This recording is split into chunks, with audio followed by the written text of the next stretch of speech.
Mics are not on. Now it's on. Check, check, we're getting ready. Testing, testing. All right, sir. We'll be starting in 1 minute, please.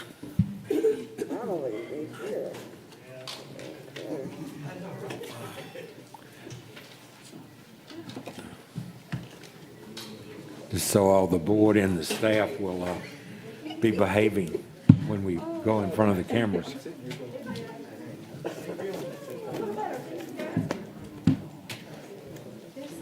All right, sir, we're live and streaming. We have audio. Floor is yours.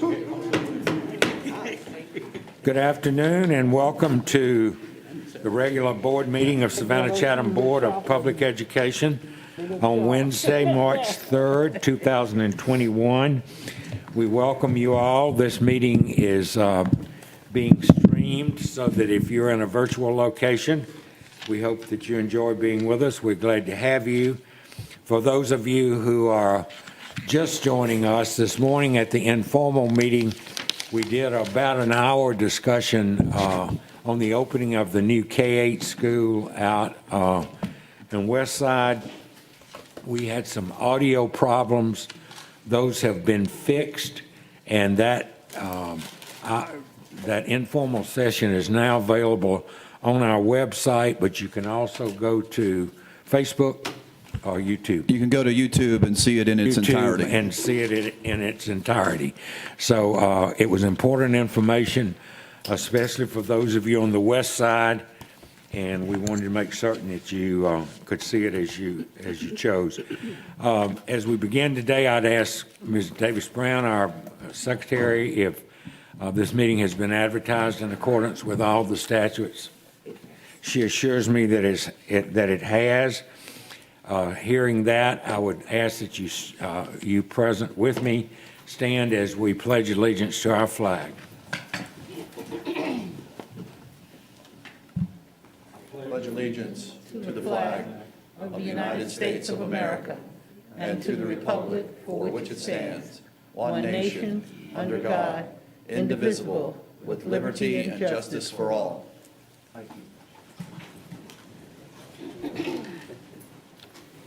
I'd like to call on our Vice President of the Board, Mr. Catchmore, for a motion to approve the agenda. Mr. President, I move that the agenda be approved with the following revisions to item 4.01 announcements, item 4.02 deaths, and item 10.04 bid number 21-02 lawn care services. You've heard that motion. Is there a second? Second by Dr. Hoskins Brown. All in favor of the motion, raise your hands, please. 1, 2, 3, 4, 5, 6, 7, 8, 9. The motion passes. Mr. Catchmore. Thank you, Mr. President. I move that the approved agenda as revised be amended to add item 10.05 budget transfer, East Bloss 3, Fund 312 Jenkins, and to add item 10.06 budget transfer, East Bloss 3, Fund 312 New Hampstead. Thank you, Mr. Catchmore. You've heard that motion. Is there a second? Second by Ms. Hines. All in favor of that motion, raise your hands, please. 1, 2, 3, 4, 5, 6, 7, 8, 9. The motion passes 9-0-0.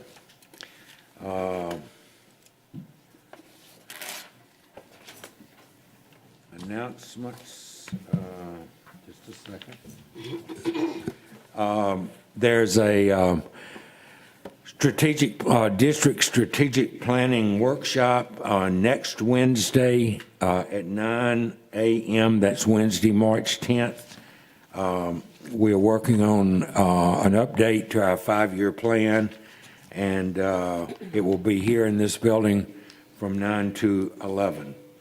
There will be a board accountability committee meeting on Tuesday, March the 23rd, and there will be an audit committee meeting on Thursday, March 25th.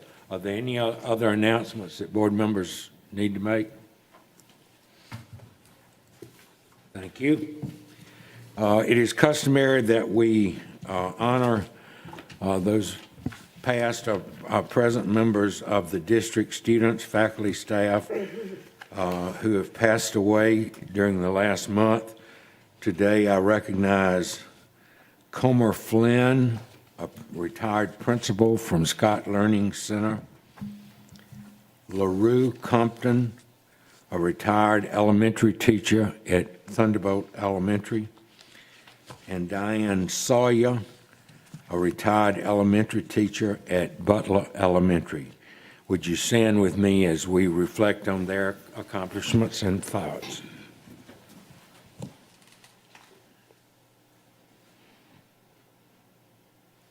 Thank you. My pleasure to call on our superintendent now for her report. Good afternoon, President Buck, officers and members of the board. It's my pleasure to provide the following information for you. The staff will also be a part of the conversation today. I do think it's important, as I stated last time, for us to try to return to some of our former practices in regard to recognition. So thank you for accommodating these announcements. I do wish to share the following good news. More than 500 Savannah-Chatham County teachers and staff received their first COVID vaccines. For those who are over the age of 65 and who qualify in the caregivers category.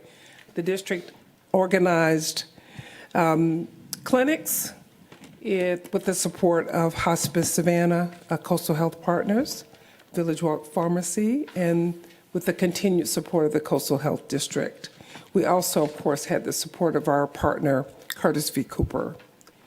We are looking forward to announcing additional venues and opportunities for our staff. As you know, we've been cleared to start with staff March 8th, and we have our initial clinic set up for March 9th. The information will be shared with our staff probably tomorrow morning, and they will have the opportunity to register. So we're excited to be able to offer those services to our staff. And that is all staff who are district employees will be eligible to take the vaccine. New Beginnings Youth Art Exhibit opened our 20th annual show. The competition awarded first, second, and third place in both middle and high school. We had a best in show, of course. There were more than 125 entries on display. This is our first year of doing a virtual art exhibit. We were very excited to have not only our students and teachers participate, but also to have the support of the City of Savannah, as well as the sponsoring organization, the Links Savannah chapter. Excellent showing, and that virtual art exhibit has now been viewed more than 1,500 times, and we are continuing to see interest in that. It's probably more than we would have ever been able to see in a physical venue. 3 of our high schools were named AP Honor High Schools for 2021. Savannah Arts Academy, Jenkins High School, and New Hampstead High School. I think everyone in Savannah offered their congratulations as we started our food pantry partnership. We're delighted to announce the partnerships between Savannah Chatham County Public Schools and Second Harvest to offer food pantries for families in need, as well as families who might live around our schools. They also have the opportunity to access the food pantries, and we have those food pantries in 23 locations. We're very excited about that, and we wish to offer a special thank you to Dr. Cave and Mary Jane Crouch and her staff who helped put it all together. Our principals and coordinators are very excited to have this way of supporting our families. I think we've all been inspired by New Hampstead High School's choir. Their delivery of a virtual performance, very well done, of Lift Every Voice and Sing. The Rising Flame choral performers would not let the pandemic get in the way of their voices. And it too has taken on a life of its own. Our Black History Month poetry contest winners have been recognized as well. They span in grades 6th through 8th from different schools. Mr. Ray, our very own Chief of Human Resources for Savannah Chatham County Public Schools, co-presented at the 2021 Council of Great City Schools Chief Human Resources Officers Virtual Conference. And his topic was attracting and retaining guest teachers in the age of COVID-19 and beyond. And we certainly had lots to share in that meeting. We also watched Dr. Cave graduate from the Aspiring Superintendents Academy, which is a national academy. So we offer her and Mr. Ray our congratulations. And then we had our 8th grade student, Yiming Lo, from the STEM Academy at Bartlett, had her monologue, My Culture, chosen for publications. We are so excited for her. She also received a prize of $100 for her monologue. I know, we have students being published and students winning contests all over the place. Today, we also have the opportunity to offer appreciation to our school board. The Savannah Chatham County Public Schools is joining a statewide celebration for the efforts of school board members this month. The week of March 15th through the 21st has been proclaimed School Board Appreciation Week in Georgia. And probably like most governmental organizations, we've had some very difficult decisions to make.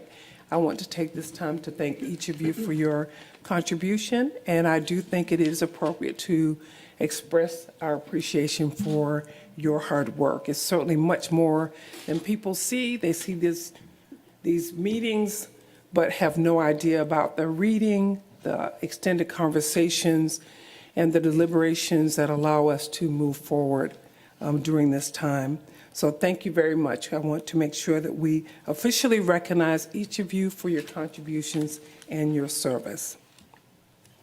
As Dr. Buck mentioned, we are excited to finally be able to actually get involved in our strategic planning process. It is no secret that the pandemic put us in more of a tactical mode than we are accustomed to.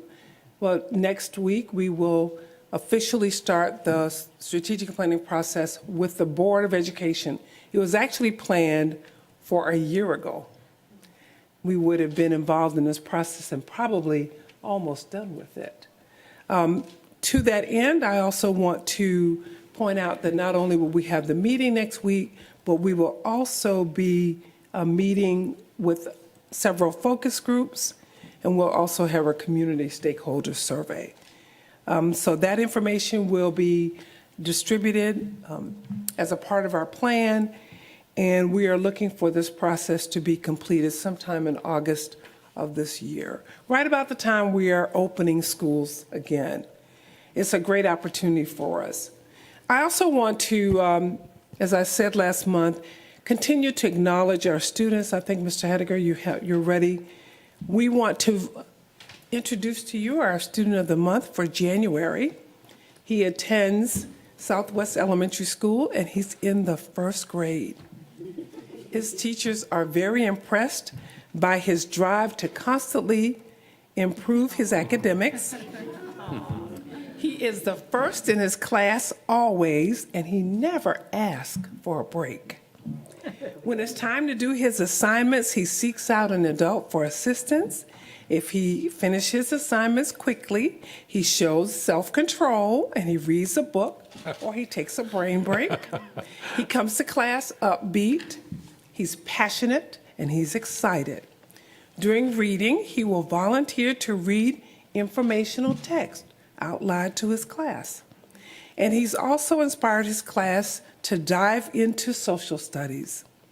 Now, the class constantly will ask questions about historical figures and periods of time. We are proud to announce, and you see his beautiful face there on the screen, the Superintendent Student of the Month for January 2021, Patrick Whalen. We want to offer a special congratulations to Patrick, his family, and the faculty and staff of Southwest Elementary School. Patrick is receiving a portrait by Upscale Photography and the USB drive bracelet. Both of those are being provided to him from the Savannah Chatham County Public Schools. This is the reason that we do what we do. And then I want to introduce you to our Student of the Month for February. Our featured Student of the Month for February is an 8th grader at West Chatham Middle School. Her teachers describe her as very ambitious. She's embraced the virtual experience and she has taken ownership of her own education. She communicates effectively with her teachers to demonstrate that she's completing her assignments thoroughly and on time. She seeks out enrichment and always asks if she can do more. Motivation is the key word or the key descriptor for our Student of the Month. She's noted as one of the highest scoring students in her social studies class with excellent grades across all of her subjects. Her accomplishments include honor roll, MVP for West Chatham Middle School cheer team, and perfect attendance. She's a member of the Future Business Leaders of America, the Junior Police Academy, Chorus, Fashion Designing, Girls Without Limits, and Family Changes. We are proud to announce the Superintendent's Student of the Month for February, Miss Ariana Flood. Congratulations to Ariana, her family, and the faculty and staff of West Chatham Middle School. Ariana will also receive a portrait by Upscale Photography and a USB drive bracelet, both compliments of Savannah Chatham County Public Schools. She is also another reason that we do what we do. Now I'd like to provide with the support of staff an operational update. Much of this you've heard before, but we do wish to offer some details, especially for those who may not be as familiar with as you are with what we're doing. And we do think it's helpful to have it as a part of the record. We have launched successfully our 3-2 model. We have, as you are fully aware, engaged completely with our least independent learners. They started on February the 17th. Our typically developing students who selected the 3-2 model started on February 22nd. We have, of course, as I mentioned earlier, offered vaccination opportunities for staff. They will continue with the next opportunity being available on March 9th. We are continuing to enforce our mitigation strategies, and we are continuing to help people understand the importance of wearing a mask, practicing social distancing, washing and sanitizing our hands often, staying informed on the vaccines, and then, of course, I have to give a special shout out to our COVID case management team. Their work continues. We are excited to have such professionals with us and willing to work far above and beyond. So a special shout out to our COVID case management team. As you are all aware, we have, for the purposes of helping everybody keep things straight, we have issued different color calendars for our cohorts A and B. And we've also outlined very clearly the days they're expected to be in the buildings, the days they're expected to be operating virtually, their holidays, of course, which we have one holiday coming up soon, March 17th will be a holiday for them. But it also outlines other important information for them. So those are calendar, cohort-specific calendars that have been provided and are readily available. Vaccinations, again, you will note that the governor made the decision during a press conference on February 25th that all educators, meaning all members of our 5,600 employee corps, will be eligible effective March 8th. And while we have continued to survey staff about their interest, for those who are interested in having the vaccine, of course, you may also go out into the community, but our objective is to make sure that we make it easy for our staff members to have access. We established a framework for district-organized vaccinations. You'll recall my previously talking to you about our session at Windsor Forest High School in collaboration with Coastal Care Partners. Went extremely well, and to date we have vaccinated more than 500 persons. Preparations are in place for our expansion on March 8th, and we will continue to work with our partners on organizing events and communicating community opportunities. I want you to note our new button that we will be giving all of those who are vaccinated. You'll see that right there on the left. Our goal is to provide enough vaccination opportunities for staff so that we can get all of those who are interested vaccinated before spring break. That's our goal. Now, that depends on a lot of factors. Depends on whether the dosages are available, and depends on, of course, a number of other things. But our staff is ready. We have the framework available, and I think we've been able to demonstrate that we can do it. We have the clinic at Windsor Forest, and we've now identified several other locations that we will be announcing as soon as we are sure that those dosages are in place. But I'm very excited about our partnership with the Coastal Health District, Hospice Savannah, as well as Coastal Care Partners, Curtis V. Cooper, and a number of others who've indicated an interest in helping us meet that goal. And we think we're on the way. I'm going to ask Mrs. Miller-Kegler to talk just quickly about the operations side, particularly transportation.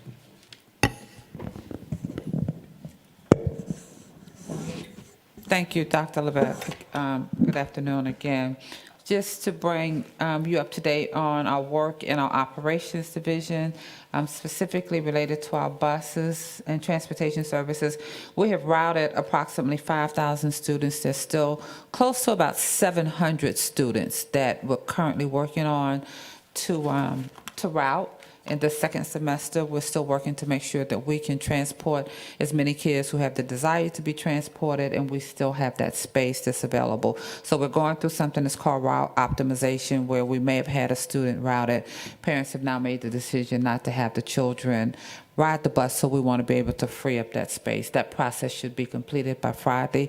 We have that list that we have received from the schools we're vetting, and our routing team is working expeditiously. They've agreed to work over the weekend to make sure that we can get as many of those students routed who want to be able to have transportation services. So we'll continue with those efforts. We work very closely with our maintenance and operations team. We've secured additional equipment relative to sanitizing the buses.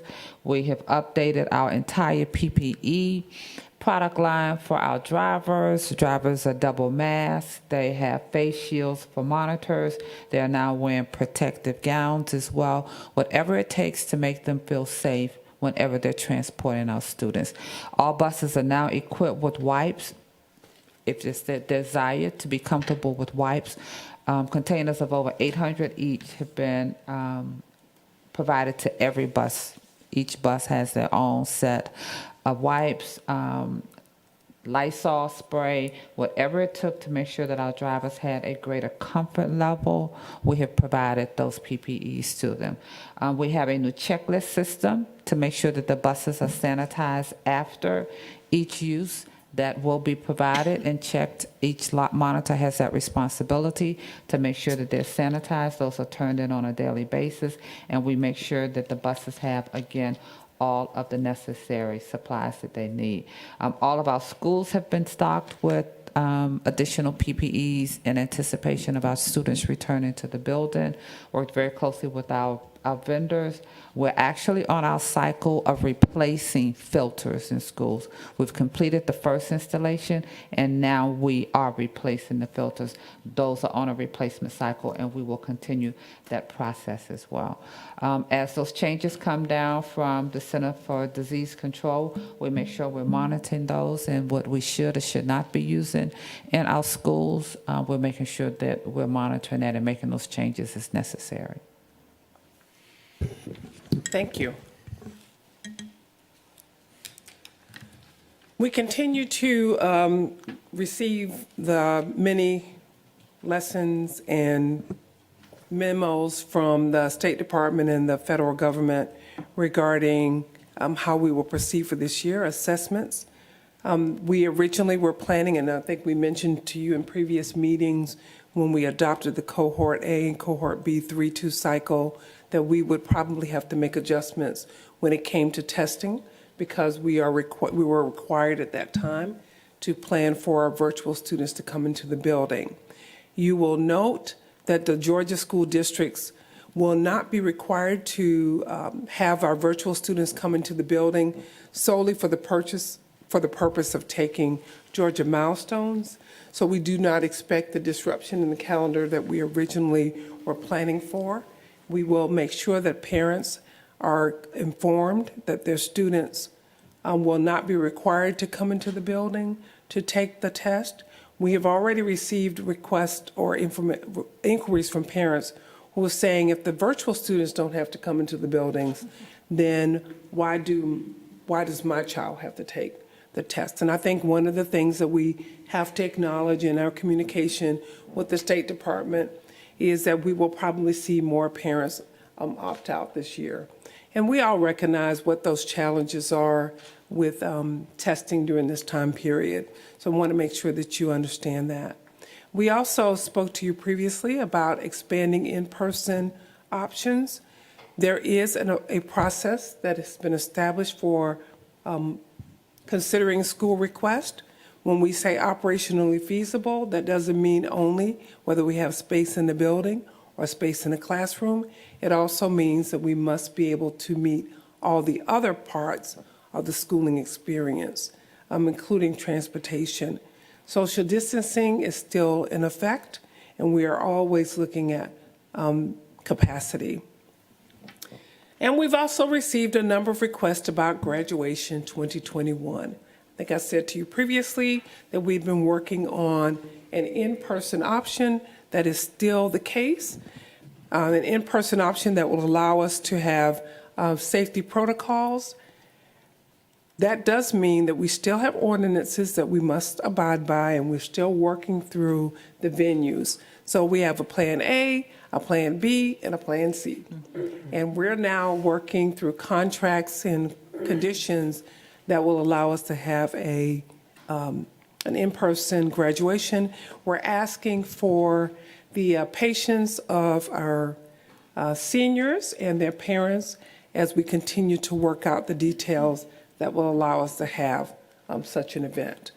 And hopefully, if our attorneys are working with us well, Mr. Dennison, we can make it all happen pretty soon. Hopefully, we'll be able to make an announcement very soon about the exact venue. I've asked the associates to quickly share with you, it's on the screen, but certainly to summarize where we are with hybrid, since that is an area of interest. We'll start with Mrs. Akins. She'll summarize quickly the successes and the challenges. Good afternoon. Thank you, Dr. Levette. The 3-2 hybrid model is off to a great start at the elementary and K-8 schools as protocols are being followed by students and staff members. The 6 feet distance protocol is in place in the classrooms. Masks are being worn properly, and dual teaching is occurring in numerous classrooms. Staff and students are using technology to support instruction, and the arrival and departure flowed in a smooth manner. A few challenges. They include Wi-Fi connectivity issues, making the necessary adjustments to enable staff members to assist the delivery of breakfast and lunch to students, and longer car rider lines. Also, due to new students entering cohorts, parents must wait the required time frame for the routing of their buses.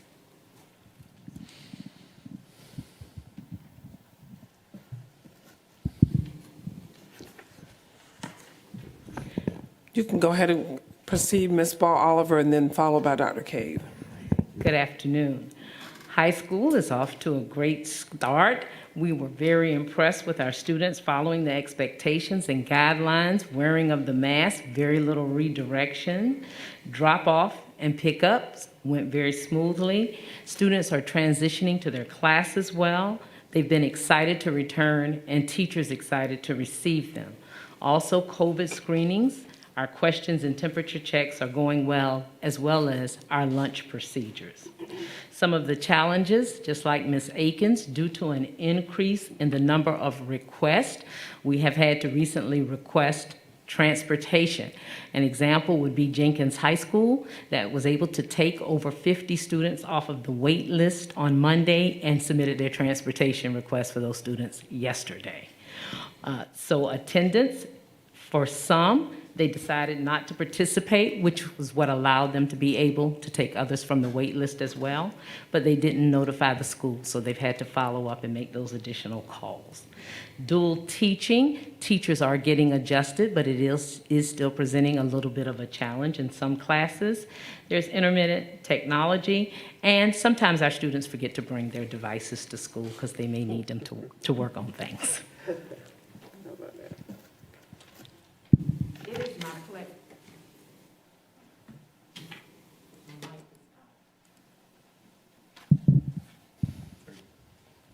It's my pleasure.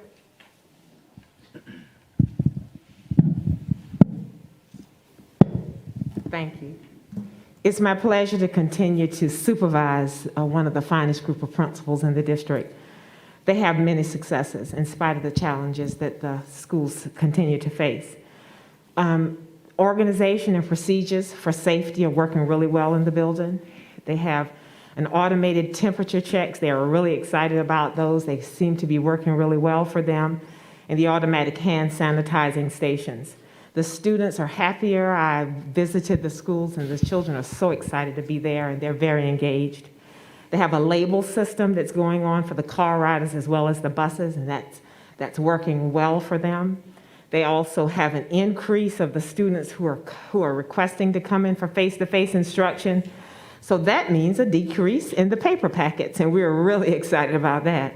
And then the teacher adaptability, in spite of the challenges with the dual teaching, the teachers have been very adaptable to making those adjustments. And then the hotspot distribution. The parents are excited about that. The students are excited about that because they can come in face-to-face and get all of those hotspots. So we're appreciative of that. Now, we do have some challenges, and that's with the transportation, but that is also because we've had an increase of students who are coming into the building, and then sometimes the arrival of the buses, but that's beginning to level off as well. So due to the increase in the students returning for face-to-face instruction, presents the parents having to wait for the students to get routed. We're having the intermittent technology issues, and then we're still awaiting some of the arrival of the cameras. They are on order, but that continues. We're waiting for those to arrive. Thank you. Our students for least independent learners were so excited to return to the classroom for in-person learning on Wednesday, February 17th, for not 1, not 2, not 3, not 4, but for 5 days per week. We are very excited about that for them as well. We currently have 450 students out of 790 designated as least independent learners who requested in-person learning. Currently, our attendance rate of students coming into the building is 90%. We're very excited about that. There are no wait lists, and I'm happy to report that 100% of students who requested in-person learning for least independent learners were able to return. I want to publicly recognize and thank our dedicated staff, especially our administrators, teachers, therapists, and paraprofessionals. They have gone above and beyond to quickly adapt and adjust to the ever-changing needs of the district due to the pandemic, while keeping their focus on students first. They are my superheroes. Challenges, well, we've had a few. Dual teaching continues to be a challenge for our staff with the evolution of the hybrid students, those attending in person and virtual simultaneously. As a support, professional learning is ongoing across the district for our staff. Another challenge that is difficult is finding available substitutes when teachers or paraprofessionals are out sick. This is something that was a challenge prior to the pandemic and is felt significantly with our staff working in the least independent learner classrooms. It can have a negative impact on the staff working in these classrooms as well. Currently, we have several vacancies for special education positions, including teachers, paraprofessionals, and speech-language pathologists. In order to address there is a collaborative approach that has begun between the Specialized Instruction Department and Human Resources for early hiring of certified staff, which has begun for school year 22. Our students with disabilities during remote instruction have worked really hard to maintain and to do the very best that they can. The next slide, please. Students with disabilities during remote instruction, we have been in the news a little bit. The district plan for students with disabilities during our remote instruction was developed from published guidance from the U.S. Department of Education, as well as the Georgia Department of Education for distance learning plans. On February 12th, the Georgia Department of Education issued findings to SCC PSS as part of a formal complaint resolution. I just want to assure you all that we are committed to working with the Georgia Department of Ed to properly address the concerns and challenges outlined in the resolution letter. We will continue to engage IEP teams, which include parents, when developing or amending distant learning plans or IEPs.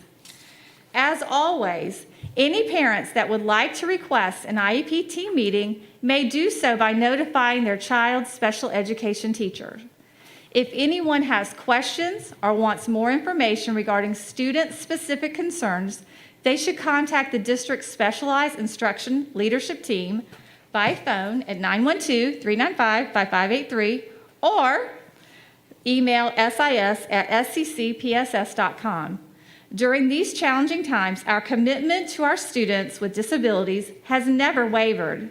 We are committed to providing every student a high-quality education.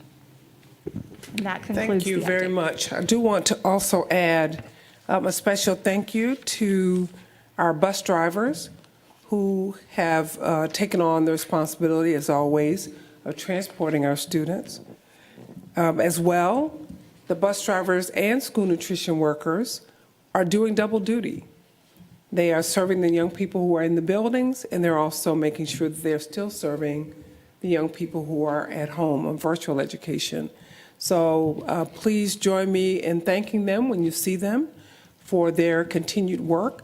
We also have some bus drivers who, during their off times, are also working with us when possible to support our instructional work centers for the students who are students of our employees.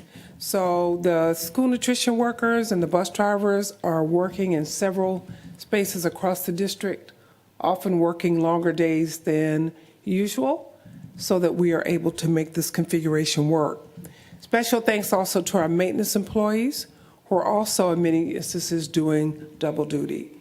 We're not only changing out filters, but we also have more people in the buildings, all the buildings, so they're also making sure that those public spaces, as well as the office spaces, et cetera, continue to be maintained.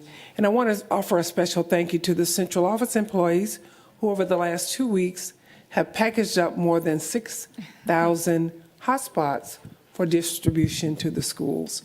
So you heard Dr. Cave talk about the excitement. Those hotspots came in, they were configured, but they also had to be packed up. And so the central office persons signed up and went upstairs, packed them all up so that the schools could just come by and pick them up so we could get those to families. We think that's really, really important. None of that was in the job description, but we just made sure we got it done. That's what was important. We promised, until you tell us otherwise, that we will continue to keep the COVID-19 information in front of you. That information is here, Mr. Kettiger. We have made some progress, and we are, of course, hoping to continue to see this progress being made. We see one of the categories is down in the orange, finally.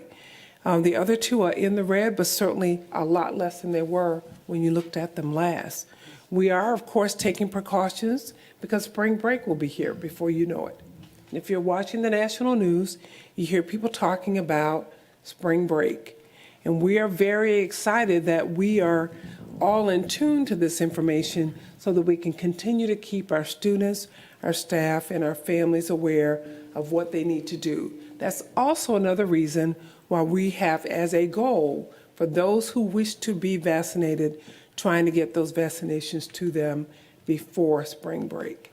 Now, we're very clear that not everyone wants to be vaccinated. And we, of course, have been in contact with Dr. Davis, and he has clearly said, certainly with the introduction of the Johnson & Johnson vaccine, the one shot, we're not sure that that's going to be available to us, but we will offer, starting March 9th, an opportunity for staff to be vaccinated. And we will publicize those dates, both internally and, of course, on our website for everybody to see. Because for us, the objective is to make sure if you're interested, if you're a school district employee, if you receive a check from the school district for as an employee, we want you to know where you can go. And you are then a priority. Of course, it does not eliminate people going to other locations to get their vaccinations, but certainly that's our objective. And I think we have the framework in place to make sure that happens. Today, we also have the pleasure of having Mrs. Dennis here with us as well to provide her report, and Mr. Nesbitt. We're happy to see Mr. Nesbitt join her this afternoon. I want to thank both of them for their diligence as well. They have been a part of the ongoing conversations we've had about 3-2, about vaccinations, about almost every topic. So we hear from them as well.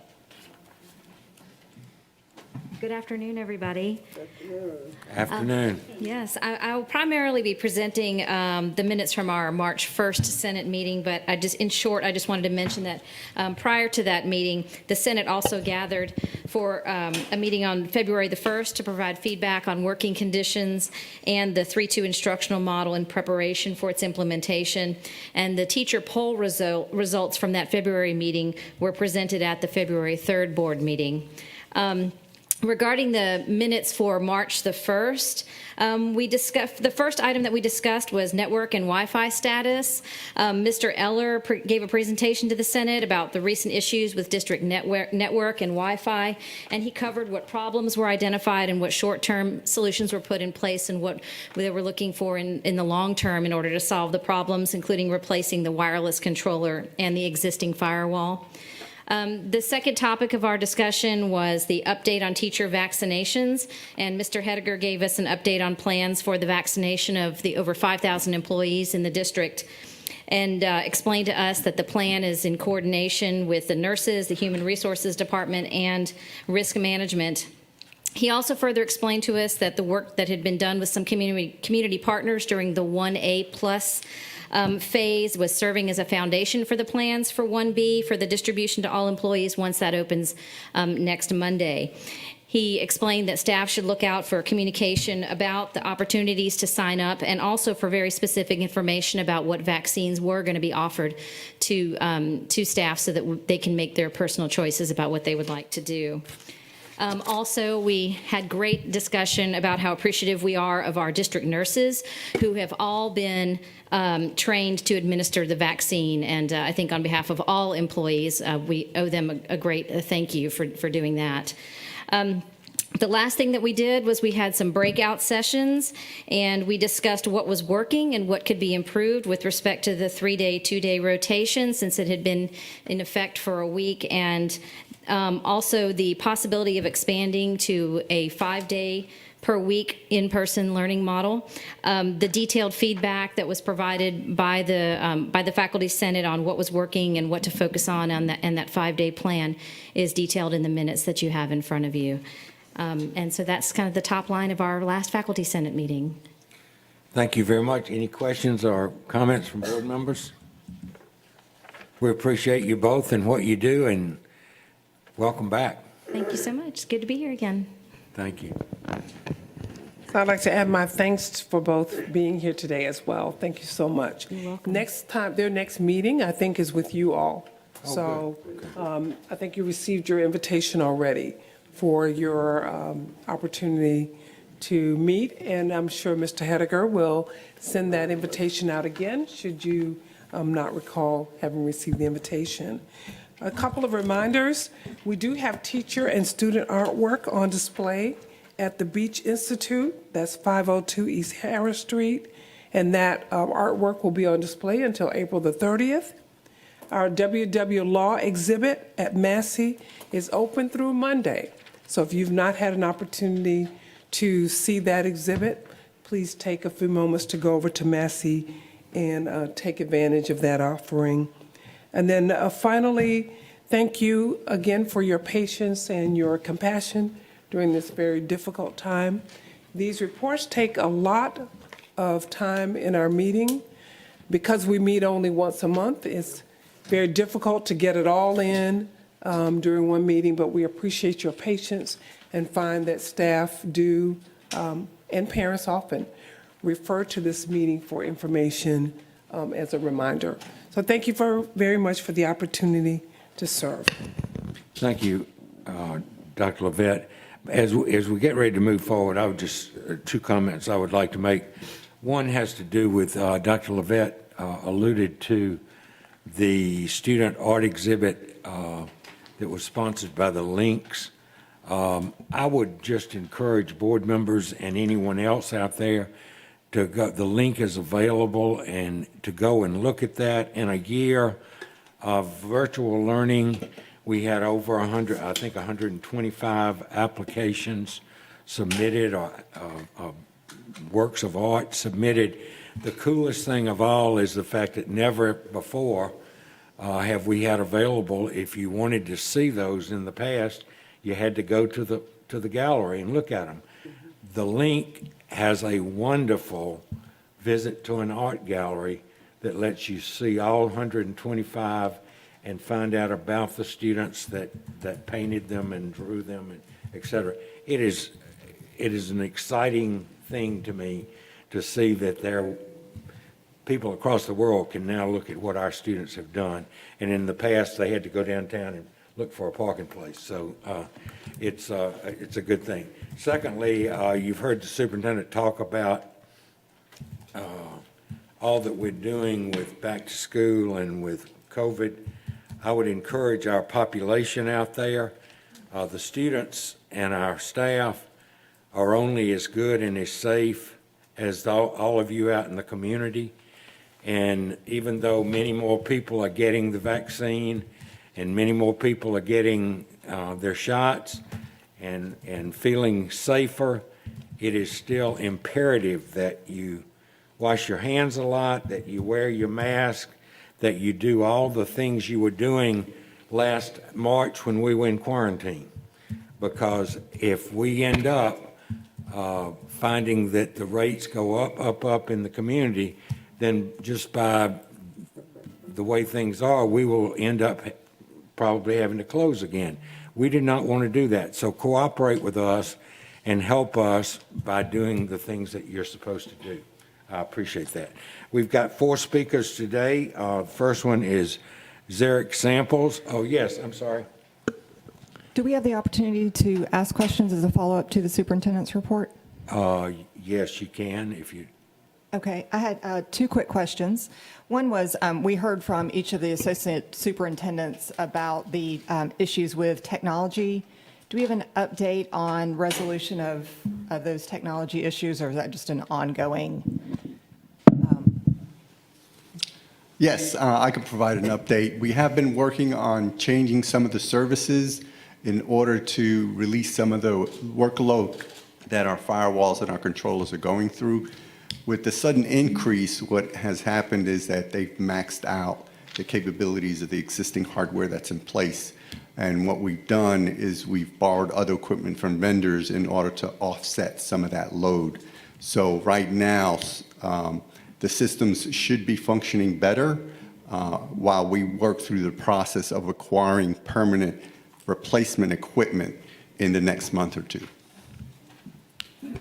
And then my follow-up question was just for clarification about the expanded in-person that you mentioned. Number one, do we have final with the information shared by the district for parents to indicate if they are currently hybrid but wanted to come back in person, and those final numbers, I believe, were due by the parents last Wednesday.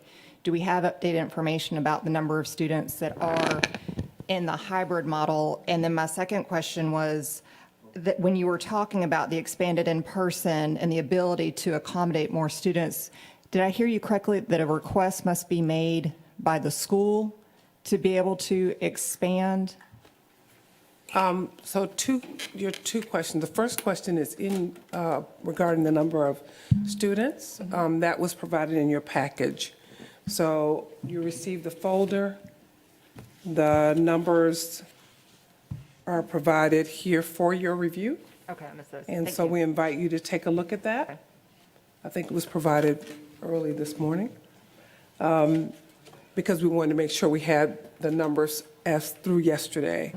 And yes, making a decision about moving to 5 days involves a number of moving parts. My promise during the meeting was that I would establish a process that determined what operationally feasible meant. And what that means is we take a look at how many students a school is currently serving, how many of those students might be moved around to make sure that we can make sure that we are following the social distancing guidelines, and they would make the request of the associate superintendent. We would take a look at the capacity and make a determination about whether they could move to 5 days or not. That's correct.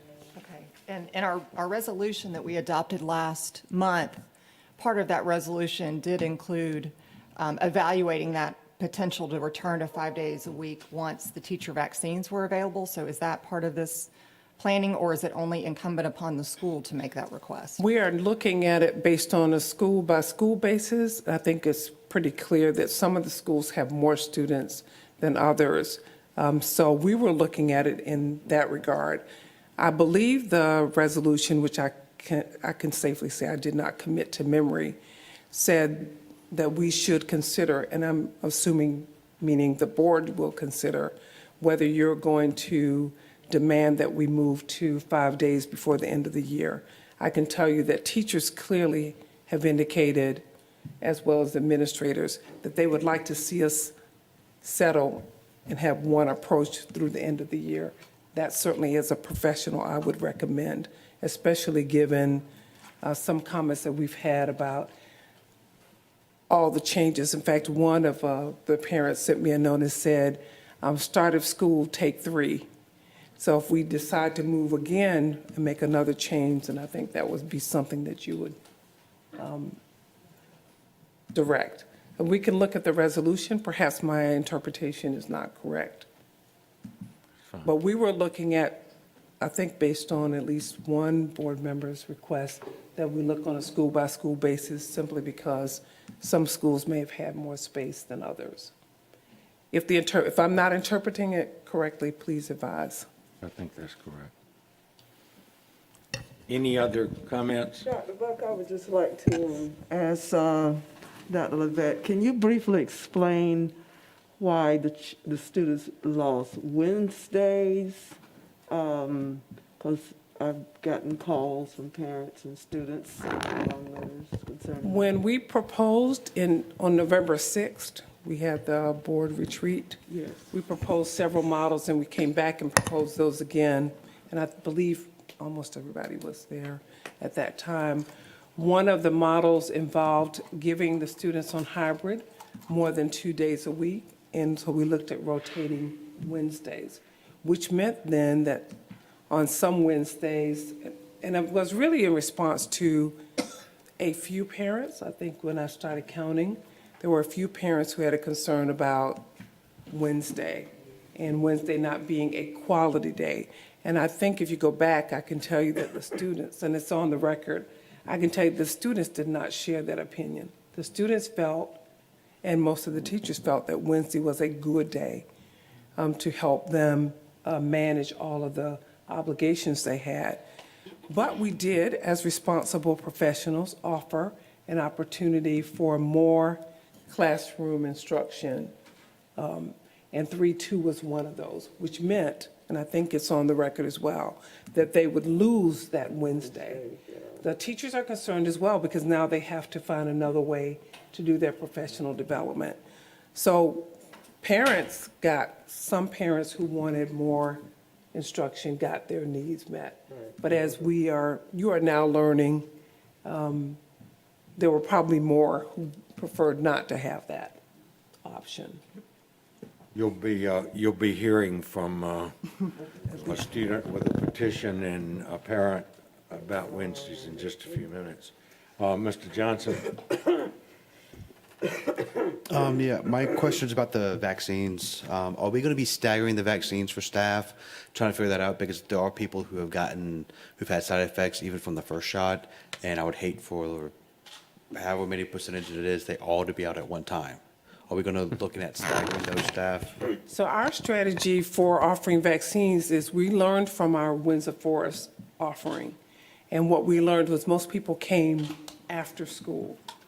So there were employees who could come during the day.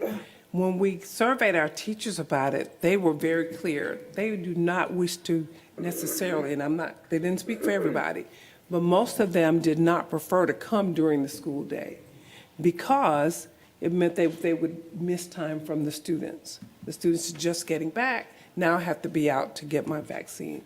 So we are planning with our partners to offer during the time of the day that we experience the heaviest load during our Windsor Forest experience and with our Hospice Savannah experience. They mostly came in the afternoon, so we're looking at late afternoons, and then we're also looking at Saturdays. Well, I was kind of more of along the lines of like these days, kindergarten through 5 teachers and then 6 through 8 teachers and then. We were trying not to put one group over another. We wanted to make sure we offered enough opportunities so that people could go at their convenience based on The percentages are very, very low of people, especially on the first one, but even on the second one, who've had any problems. We've got 17 million people. I have had some parents as well as some teachers concerned about having possibly with the more people getting the vaccine that the percentages kind of start going up. So that's why I'm just bringing it up about the staggering to have people out. Something for consideration. Right. I think Mr. Johnson makes a good point. I think it just needs to be on the radar that there might be teachers calling in the day after they get their shot, 2 days. I mean, I got my second shot last Monday. I did not feel like myself until Friday. I did not go to work Tuesday. I had a fever still Wednesday night. So I got every checkbox you can on the second shot thing. So just be cognizant that could happen. And rolling, post-COVID vaccination symptomology might make some teachers not show up. But that's an okay thing because they'll have their vaccination. Correct. Thank you. And we are aware, we monitored campus police and our nurses before we actually. And on the other hand, Dr. Brinkman, I had my second shot and never knew I had a second shot. Mr. Catchmark. And then I'd like to move on, folks. We've spent an hour on this report. I would just encourage all of us to go back and look at the resolution about moving forward that we adopted last board meeting. I had a different understanding of kind of benchmarks and timelines, particularly when it came to vaccines, and then the goal to move to 5-day if and when vaccines became available. I think there was operational flexibility. Before we adopted the 3-2 model, I received lots of concerns about, it's another change in the schedule.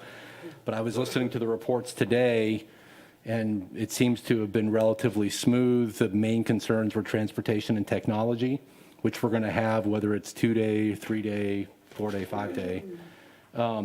So I would just encourage all of us to go back and look at the resolution and then, think about what we think it means, and maybe we can continue this conversation.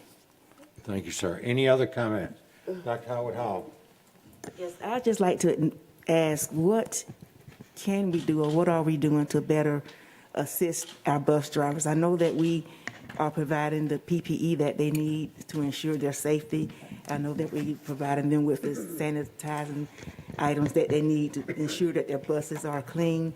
So, but we're still having, some concerns. So what can we do to better assist them? Because we do need our bus drivers. We have a high turnover every month, and we are investing a lot in them with their training and all, just for them to leave and go someplace else and to work. So what are we doing to better assist them? Thank you, Dr. Hall, and you're correct. The concerns a few weeks ago surrounded, how can you ensure me that I'm safe? That we can work together, and we made sure that we addressed all of those needs, all of the PPEs, as I stated, that we could provide for them. We did. Held 2-hour sessions with them, then had a follow-up session to make sure everything that we agreed to was provided. Now I think their concerns are related to our payroll process and how they're being paid. We're all paid the same way, our 5,600 employees. So we'll continue to work with them through that process. And my colleagues who I need to continue to work with will continue to vet it to see what the next steps could possibly be. Thank you. Ms. Hall? I just want to add on that matter that I was very proud of the fact that when so many businesses and educational institutions across the nation were having to let their bus drivers go, that we were able to keep our bus drivers employed and working, whether it was with the food distribution or what, but we did not have to send not one of them to the unemployment office. So I just hope that the spirit of cooperation will prevail and that we can work through, Ms. Kagler, any of the differences that come up. But I think we've done a very good job of showing our respect for them. Thank you, ma'am. Any other comments? Moving on, we have 4 speakers today. First one is Mr. Zerick Samples. Welcome, Mr. Samples. We appreciate you being here. Thank you very much.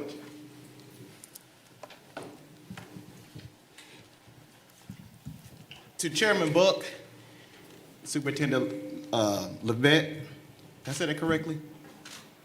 Yes. Okay. And to all of the council, thank you guys so much for allowing me to be here today. It is a great pleasure to represent Habitat for Humanity here in Chatham County. Today, I just want to talk briefly about Habitat. We build strength, stability, and self-resilience through shelter. Habitat is a nonprofit organization that helps families build and improve places to call home. Habitat was established in 1983, and since then we've built 154 homes in Chatham County. And so what does that mean to the school system? That 462 children have been, their lives have been improved because of shelter through Habitat for Humanity. Today, my name is Zerick Samples, and I serve as the Chief Executive Officer.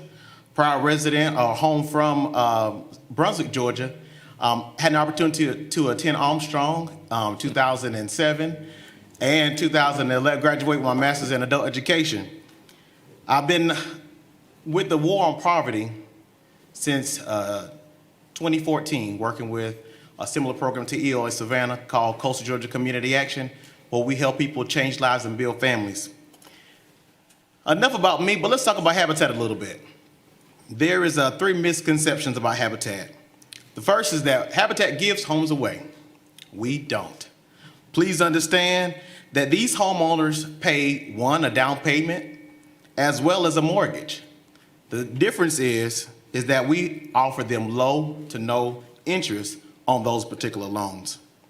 These individuals work hard for their homes. They put in more than 325 sweat equity hours before even walking through their front door with their key, as well as they prove that they are working citizens in Chatham County. The second misconception is you don't need experience to volunteer.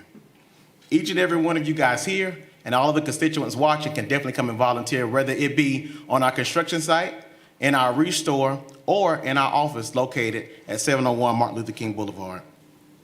The third is Habitat is not just for homeless, but it's for hardworking citizens who found themselves in just a different spot than where they want to be at right now, and they just need a little bit of help.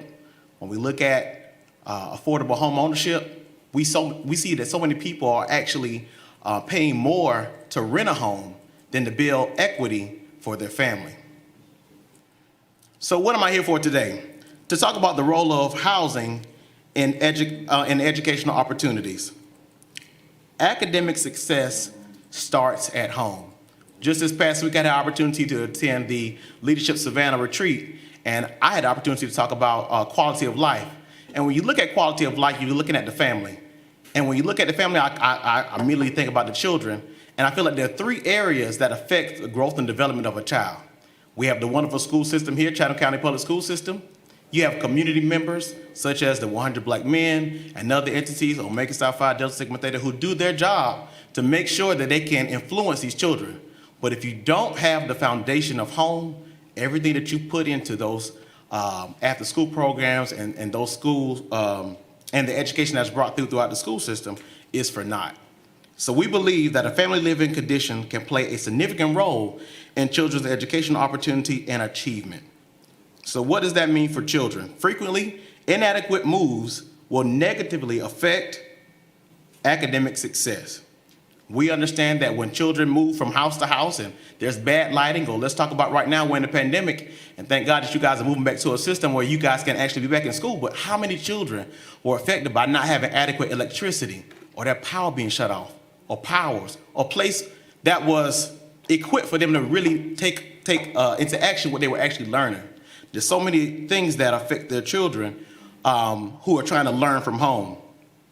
So let's talk about how housing affects children's development. Growing up in a decent, affordable home can have a powerful effect on our children. Studies draw a straight line between quality, location, and affordable housing to children who thrive. And we want the children of Chatham County to thrive. We understand that the effects can cause emotional problems, struggling families, behavioral problems, and they deplete financial resources for our children. The effects of happy homes allow individuals to definitely move forward. Thank you. Allow them to move forward and thrive in this community. I'm here today simply to say, let's partner. Let's build together. Let's talk to our counselors, our principals, and when we find that there are children who are going through situations at home where the housing situation isn't right, let's tell them about Habitat for Humanity. And let's work together to help people, to change lives, and to build families. Thank you. Thanks, Eric. We appreciate you, sir. Thank you. Moving on, our next speaker is Ms. Sarah Gilbert Batchelor, who is a parent. Is she not here? No, Ms. Laura is next. Oh. Is this Christian Silva Laura?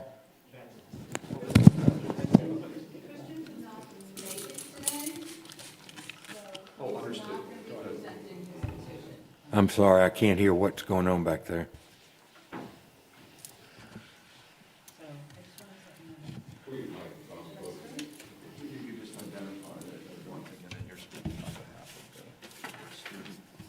Whoever it is you're speaking. Our next speaker is here, sir, so you will identify yourself. Thank you. Good afternoon. Can you all hear me? You can't hear her. Can't hear, the mic's not working. Check the mic.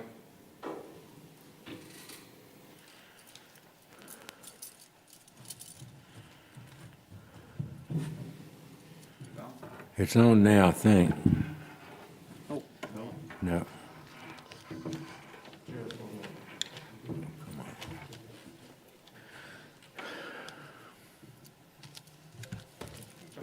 Dr. Buck, is it warm? Is it warm? Is it warm? I've been burning up all day. Okay. May I make a point of order to adjust the temperature? I would ask the people who have that power to do it. I thought it was me. Thank you. I take my mask off to speak? Good afternoon. Good afternoon.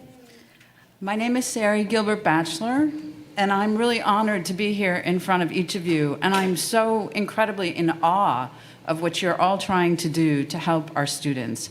So thank you from the bottom of my heart. I'm a mother of a 10th grader attending Savannah Arts, and I've had a long-term commitment to the public school system. Both of my kids attended since pre-K. Like many of you, I'm also an educator. I've been teaching for 20 years at SCAD, and I have a master's degree in educational technology from Teachers College. I am really here to you today to talk to you about, the big difference between high school and elementary and middle school. So I'd like you to first consider that elementary and middle school students actually have time to make up for poor performance.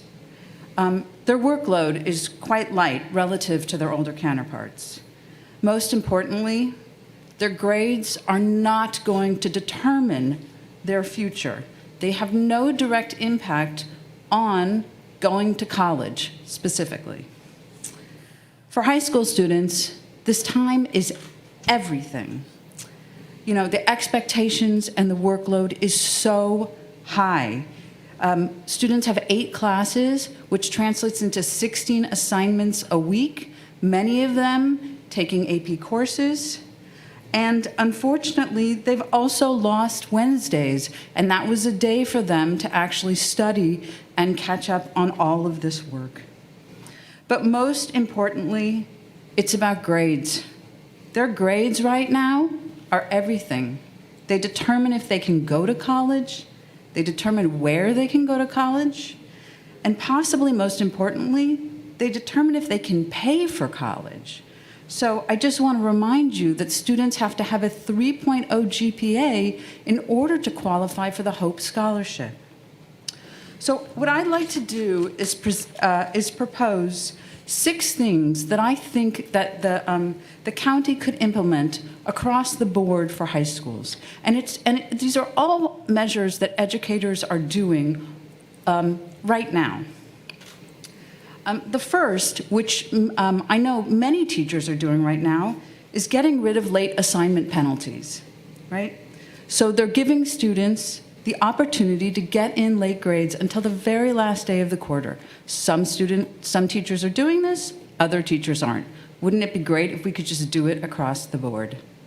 The second, and I think this is a really big one, is to put a floor on lowest scores. They do this at St. Vincent's Academy, and I know that they do this at many other schools. I do this in my grading as well, which is to start at a 55, not a 0. If a failing grade is a 60 and we give students a 0, we are putting them so far behind and they will not be able to catch up. The third is to curve test scores and assignments. If we curve around an average, top students will still benefit, they'll still get A's, but the rest of the students will go up. Here's another one that I know teachers at Savannah Country Day do, at least some of them in high school, and that is to get rid of the lowest score. As long as a student can demonstrate mastery, let them get rid of it or let them revise their score and replace it. The fifth one is changing the grading scale. And this is to change the final quarterly grade. And they're actually doing this in Douglas County in Denver. Just a few small points will really help students significantly, but also will be much more reflective of the grades that they would be getting if it were not for the pandemic. The sixth one is pretty easy, and that's extra credit opportunities. Let's motivate students and incentivize them to bring up their grades and work hard so that they can see a brighter future. You've done this all before. You guys have been amazingly generous with students. You let students last year choose to not, if they didn't want to not have their fourth quarter grade count. That was an immense benefit for so many students. But if we implemented that now, of course it would be extremely harmful. But if we implemented the procedures that I'm suggesting, we could really benefit them. And the thing about it is that we just don't have much time. We are 10 days away from the third quarter grading period, which is March 12th. So we need to act relatively soon. And if you are wondering how we might rationalize these initiatives, my suggestion would be is that you ask high school counselors to do a comparative study on the students this year against the average grades of students for the past few years. And I think that you might really find that this is something that is really worth pursuing. I want to thank you all very much for hearing me out and listening to me. I know you all care deeply about these students, so thank you very much for your time. Thank you, Ms. Gilbert Batchelor. We appreciate you being here and your concern for all of our students. Thank you very much.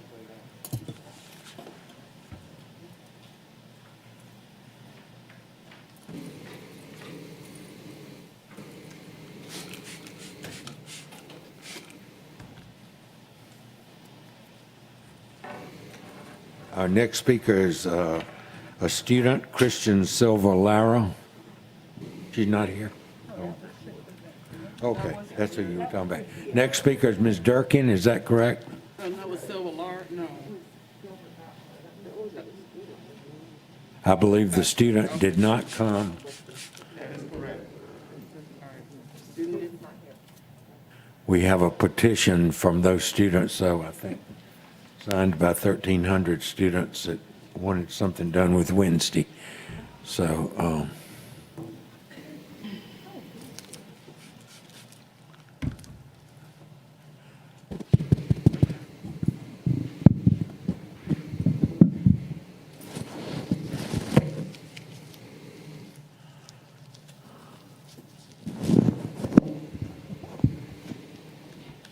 thank you, Ms. Linda. We appreciate you. Ms. Durkin? Thank you. Hi there. How are you? Welcome. Thank you. First, I just wanted to say thank you because many of you took the opportunity to speak with me this week. I know your schedules are very full and you're moving and jiving in other opportunities and roles that you have in this community, so I appreciate that. And second, I just wanted to start by acknowledging our teachers and principals and facilities teams and students all over this district who are working so hard. They have jumped into waters excuse me, they have never expected. And they are bending and flexing it every time that it's asked of them. I have had the privilege to watch Mr. Cole's team at J.G. Smith personally, and also Miss Melville's team at Charles Ellis. I've also had the opportunity to watch Dr. Cave's team at STEM and Mr. Lockley's team at Savannah Arts. I've seen them uncover dynamic digital equipment and dynamic digital things for their elementary students to read. I've also watched high school teachers continue to flex and move until they can find just the right platform to relay the information that they need for their students. And I've watched Dr. Cave try tirelessly to help his teachers with the demands of the dueling education system now being asked of them. I really believe that they deserve a round of applause for all of what they've been doing and the support they're providing to our students. They, like their worldwide counterparts, are experiencing an education system in a format none of us have ever experienced, and I believe they are all giving their personal best during the global pandemic. I am a parent of 4 students, 2 of which who are currently enrolled in the SEC PSS system, middle and high school, and 2 of who are elementary school students being homeschooled but plan to return to SEC PSS. One of my elementary students is currently still receiving speech service from the fabulous Miss Carrie Taylor at J.G. Smith. I am coming to you on behalf of them and other families. I have compassion and understanding for the families and teachers who need their students to be back in the physical education setting for many different reasons, be it financial, mental wellness, need for increased socialization, all valid and important reasons. I know children high school, middle school, and elementary age whose well-being and mental health was being gravely impacted, and they needed to return to learning in person. And I know families who could not afford to stay at home with their children, but also couldn't afford the unexpected additional childcare needed for the virtual learner. I also understand the families and the teachers who would like to remain virtual while we are still in CDC red zones. Again, for equally valid and important reasons: mental health, physical health of their loved ones, and multi-generational living. I know brave students who have been pushing through this school year while their parents are critically ill from COVID, and families who by necessity care daily for grandfathers and grandmothers. Therefore, the risk of jeopardizing their loved one's health was not worth a return to school. And I've heard the fears of certain students for their own parents' health based on pre-existing conditions. And this is why I'm here, for unity and for compassion for all, and to encourage all of us to be ready to extend grace to one another and not just a few voices. As a board member and the superintendent, you currently represent the roughly half of the students who have chosen in-person learning because of their family's needs, and also the just over half of the students who have chosen virtual learning because of their family needs. Both voices are valid. Both voices deserve to be considered. Both voices are seeking help for their children and grace for their families in this crazy time. Having stated all that, I would ask you to consider one change in the new model. I would ask that the board reconsider the decision to remove the Wednesday asynchronous learning day and reinstate this asynchronous learning day for the following reasons. One, for all students in the building or out of the buildings, the pandemic is taking a heavy toll on their lives, period. Neither instruction in the building nor online is normal. Therefore, learning and retaining knowledge is more challenging. Wednesdays allowed a day for students to regroup, catch up, take their eyes directly off screens, obtain tutoring, receive small group instruction or RTI from their teachers, etc. It was a day to work, but also to breathe a little easier while doing that work. And I think you already stated that the students themselves orchestrated a petition of over 1,500 signatures at this point. For virtual learners who made up nearly half of Chatham County's student population, they need a day to not be attached to their devices and to be able to connect with their teachers and resources they need. It does not mean that it's not a day that's not engaged in learning, but it does allow them a day to step back and assess what they've learned, determine where they may have gaps, be it from technology issues with the school district or simply the challenges of learning virtually, and take the time to regroup before heading into 2 more days of synchronous learning. For teachers, I understand it allows them a better chance to connect with virtual learners that need extra support or RTI or small group instruction or increased time for AP materials without distracting from this now dueling demand of virtual and in-person classroom environment. It also gives them time to regroup and upload the new work that they have for the days ahead into the It's Learning system, which can be cumbersome for them. And for the facilities teams, it seems it would give them a better opportunity to thoroughly clean and disinfect the buildings with more time in the day when the building is not filled with students. It's a time to deep clean between the cohorts. For principals, it seems it would allow them more opportunity to have touch bases with teachers and staff to assess and plan for their ongoing and changing needs as well as those of their students. I recognize from my own interaction with my children's different schools that each school has leveraged Wednesdays differently. I have been really thankful for the ways in which our 2 schools have utilized Wednesdays. I want to commend Mr. Lockley at Savannah Arts Academy as well as Dr. Cave at STEM for doing a wonderful job leveraging these days for my students. Their communications about the expectations has been clear, and the outcome from my perspective as a parent and listening to my students has been extremely productive. I am very thankful for their leadership in this matter. In summary, the pandemic is difficult for everyone. No one would disagree. And everyone will have different and valid reasons on how they need to approach their child's education based on their own family situations. This is not like that you don't like Eureka or you do like Eureka. These are very personal reasons that are impacting these people's lives. Everyone needs to reduce stress, and everyone needs to extend grace, and everyone needs to try to encourage each other in this challenging time in history. So with that consideration, as Dr. Lovett stated, it was a few parents who wanted Wednesday to be synchronous learning again. I'm asking you to consider the larger voice behind those few parents, the voice of the exhausted students and teachers and school teams. I'm asking you as a board to propose a motion to reconsider returning to Wednesday asynchronous learning day to help reduce stress and increase learning potential by reintroducing this day that was fruitful and helpful. Thank you. Thank you very much, Ms. Durkin. We've had several other speakers speaking to the same matter, and so I'm certain that at least your request will be considered. So thank you very much, ma'am. Thank you.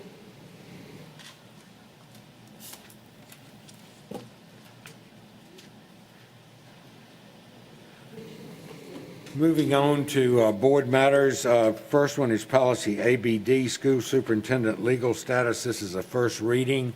Any short, it is a short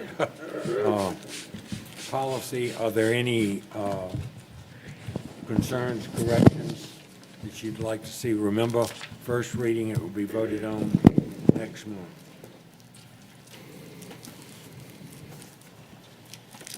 Hearing none, 8.02, policy AFC, emergency closings. Excuse me, Mr. Catchmar. Yeah, I had circulated some comments on this earlier this week. The title of this policy is emergency closings, and I recognize that what was there before was very limited. It just says the board directs the establishment of procedures governing emergency evacuation from school buildings and school buses. I get we need to upgrade it or update that, but I think the language that's here is too broad. It just says that any actions can be taken if hazardous conditions exist. I mean, that can range from anything from a temporary closing because a hurricane came through to there's a train going by. It's just, I don't know what hazardous means. What I had proposed was language that said the superintendent has broad authority to adjust school opening and closing times, operational times, learning times, work times, et cetera, but for, those emergency situations where those arose. So I thought my edits were consistent with the policy itself, which was for emergency closings. So I think it's too broad as written, and I'm not going to support it as drafted. Okay. Remember, once again, group, this is the first reading, so, and you sent that to everybody. I know I got a copy. Yeah, okay. Would you at least respond to Mr. Catchmar, board members, if you agree, disagree, think it's not good or whatever, just so we have something as we move forward? Ms. Hall? I guess I just assumed that these would be emergency powers, that certainly if it was possible for all of us to meet and vote on things, that would probably be done, but that these would be emergencies where the quickness is necessary. And so that's why we would extend that. That's the way I interpreted it. Okay, well, do you think we can change some of the wording then? Dr. Howard Hall and Ms. Grabowski. Dr. Hosmer Brown, I'm sorry. These hyphenated names. Thank you. No, I am looking for the email and I will send my response. But my general position is that I would like for us to stay out of prescribing what operations are. And I think that the policy was originally adopted in 78. We revised it in 12. I think that the breadth of operations and trust in what we expect the superintendent should do has been consistent since this policy has existed. I don't like the idea of having to have a prescriptive or ratifying approach. So I'm open to additional language, but I'm going to be, I won't be supporting anything that is so narrow that everything will have to come through us before it can be enacted, especially in the case of safety. Thank you. Ms. Grabowski? I also do not desire to get into the operational, but I believe that Mr. Catchmar's suggested edits do provide clarification that is helpful in conveying the intent of the policy. So I would support the modifications to the policy as suggested by Mr. Catchmar. Ms. Hines and then Mr. Catchmar. Well, I just feel that the superintendent has a right to be responsible for the schools and the safety of our school personnel and students, and I think we need to let her continue to do that. Thank you. Thank you, ma'am. Mr. Catchmar. I'll actually read what my proposed amendment was. All I really did was substitute temporary emergency situation for hazardous condition. So it reads, when a temporary emergency situation arises that threatens the health or safety of district students and staff, the board authorizes the superintendent to take action to temporarily close one or more of the district's facilities, adjust operating, instructional, and work hours, and take other actions necessary or prudent to respond to the temporary emergency situation. So to me, it's delegating extreme discretion and authority on operational issues, but clarifying it was for temporary emergency situations and not open and indefinite. I understand, and I do not agree, but we're on first read, and I have some time to think about it and respond. Thank you. Any other comments that need to be considered? Remembering this is first read. Please don't do like we do sometimes and get real caught up in it today and then forget about it till we get ready to vote on it next week or next month. So sometimes we get all caught up in things and then we don't think about them again. Not to accuse anyone. Moving on, policy JG, which has to do with video surveillance. This is also a first read. Mr. Catchmark. For some reason, I read the policies this meeting and had some thoughts. Basically, one of the three things. We won't give you a copy anymore. I know. Hey, listen, one of the three things we do is set policy, right? That's So right. I feel like, anyway, the only suggestion I had was adding in something that I am cognizant of from my other job, which is as an employment law attorney, but just something in there that says that visitors to our facilities shouldn't have an expectation of privacy when they visit our facilities, and that comes from some legal experience I've had from my professional in my professional life. And I understand the concerns about, but we have changing rooms and bathrooms, et cetera. So I think we can, craft some language around that. But just adding that sentence, I think, gives us more significant legal protections. And I would ask our school board attorneys who actually do the legal advising to just think about that and take a look at that for our next meeting. That sounds good to me. Any other comments from board members? Dr. Brinkman. How do we currently notify individuals? Is it somewhere posted on the front of the building that it's just fine print and I've never really paid attention to it? Security? Is that correct, Chief? Is it on one of those That's big metal correct. placards There and I is just a haven't read through it? notification that video recording does occur on the campus. Thank you. Is it out on the building? It's normally at the front of the building where they enter. I don't guess I've ever noticed. We do it on buses too, Yeah, buses.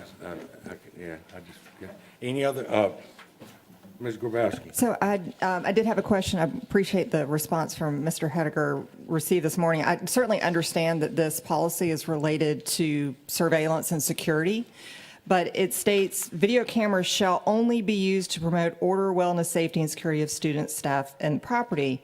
But we're using video cameras also for learning. I realize that's not the intent of this policy, but I just wanted to ensure that there's no potential issue because we are using video cameras for learning as well.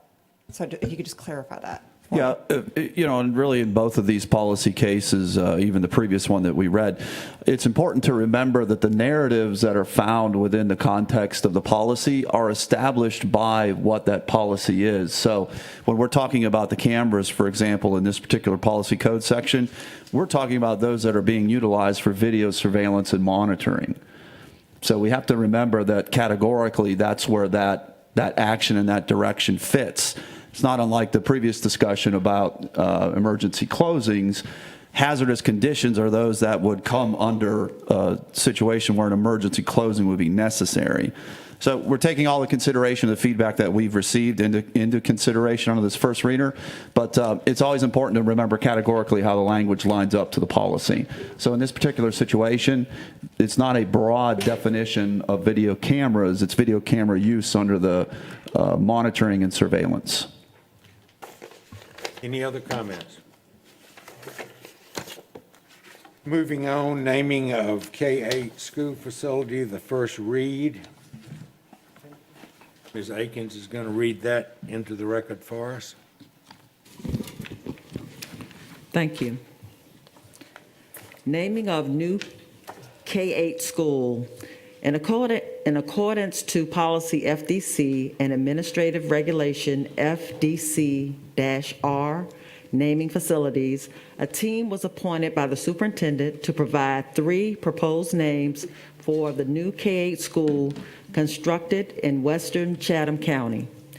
3 proposed names will be read pursuant to policy FDC that states names shall be presented to the board at one meeting and voted on by the board the next meeting.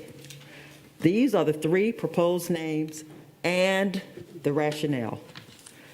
New Hampstead K-8, rationale, is the feeder high school's name for continuity between New School and New Hampstead.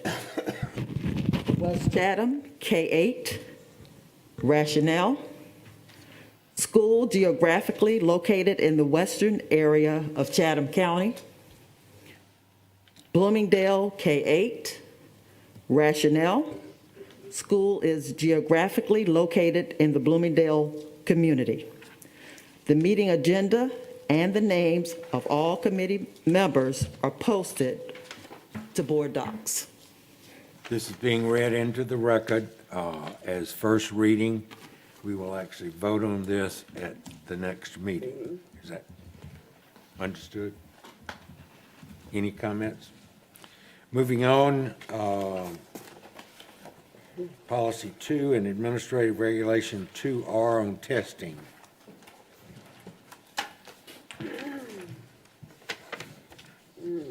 Any? We need, I believe, to vote on this one. Right. So can I have a move by Mr. Catchmar? Is there a second?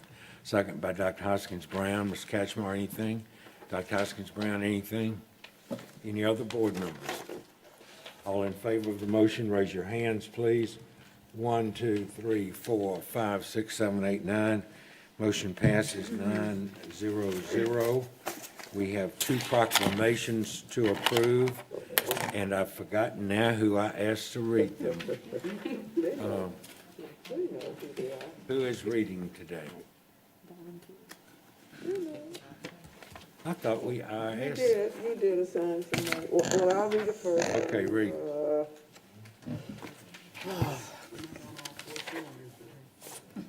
Okay, let me do this one. National School Breakfast Week and National Nutrition Month Proclamation. The NSBW 2021 theme is Score Big with School Breakfast, which is sure to captivate students and stakeholders with the many benefits of the school breakfast and highlights the importance of nutrition. Score big. Whereas the school breakfast program has served our nation admirably since it was permanently established in 1989, and whereas the school breakfast program is dedicated to the health and well-being of our nation's children, and whereas the school breakfast program joins and has been joined by many other excellent child nutrition programs through the years, and whereas there is evidence of continued need for nutrition, education, and awareness of the value of school nutrition programs, now therefore be it resolved that the week of March 8th to March 12th, 2021 be proclaimed National School Breakfast Week, and the month of March National Nutrition Month within the school district, this 3rd day of March 2021. Dr. Joe Buck, President. Dr. Ann Levette, Superintendent of Schools. Heard the resolution by Ms. Hines. Is there a second? Second by Ms. Hall. Ms. Hines, anything else? No, you'd I like don't to say? have Ms. anything Hall, to say, anything? All in favor of the resolution, raise your hands, please. Are you commenting? I'm sorry. I would love to, yes. Anytime I can praise Ms. Bonaparte and her team for feeding our children throughout this pandemic, and her partnership with school transportation. If my family doesn't show up to pick up meals, they're asking the other people there if we're okay. So thank you again to everybody in school nutrition and transportation, as well as all of our other staff as well. Thank you. Thank you, Dr. Brinkman. That's an important comment to make. All in favor of the motion, raise your hands, please. 1, 2, 3, 4, 5, 6, 7, 8, 9. Motion passes 9-0-0. Who would like to read the second? Mr. Catchmark, thank you. I'll be happy to. National School Social Workers Week proclamation. This year, the theme for National School Social Workers Week is Beacon of Hope, School Social Workers Lighting the Way. To recognize the valuable contributions of our school social workers, the Board of Education would like to proclaim March 8 to March 12, 2021 as National School Social Workers Week. Thus be it resolved that the following proclamation be adopted. Whereas school social workers are employed in the Savannah-Chatham County Public Schools to help students successfully reach their full potential, and whereas school social workers are actively committed to helping students explore their abilities, strengths, interests, and talents as they remain in school to obtain their educational goals, and whereas school social workers help parents focus on ways to further the educational, personal, and social growth of their children and provide community resources as needed to accomplish these goals. And whereas school social workers work with teachers and other educators to help students explore their potential and set realistic goals for themselves while assisting educators in understanding the lifestyles of our students and their families. And whereas school social workers seek to identify and utilize community resources that can enhance and complement comprehensive school social work programs and help students become productive members of society. And whereas school social workers are considered an integral part of the educational process that enables all students to achieve success in school. Now, therefore, be it resolved that March 8 to March 12, 2021 be proclaimed National School Social Workers Week.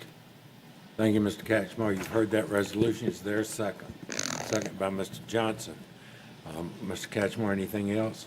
Mr. Johnson, anything? All in favor of the resolution, raise your hands, please.